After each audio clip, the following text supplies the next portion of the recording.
Although ako Yes. personally, no, I have a feeling na hindi, dapat hindi niya protektahan itong si Martin Romualdez. He's too much of a baggage to him. Kitang-kita naman yan. Pero the fact na natanggal siya sa Yeah, pagka-speaker, but that's Martin indicative knows of, too much. yeah. Knows too much about his son and his other allies in Congress, and could Mm. very well just bring it out all in the open. So talagang they have too many things against each other, and they're afraid to start the war. Hindi Mm. ba? Because if Martin did not have anything, he would have been exposed by now. Mm. Although nakita ko yung parang latest picture niya or video dun sa wake ni JDV, parang nakayayat si Speaker Romualdez. Hindi ko alam kung nagji-gym lang po, baka nakayayat sa stress. Well, isn't it good? Because he was a little overweight.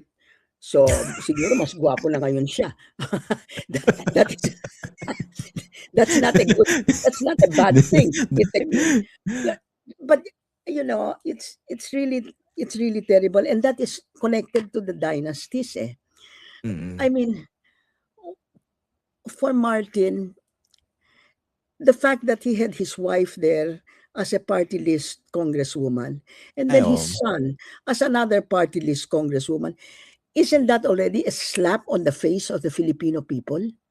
Na May term saying po ako that diyan, garapal. business is so good here that I would bring my wife and my son into it. But he's not the only one. Yeah. He's not the only one. There are so many congressmen who have their wives as party list. The congressmen have talagang destroyed that party list system. Thank God there are other party list people who have proven that the party list system is good.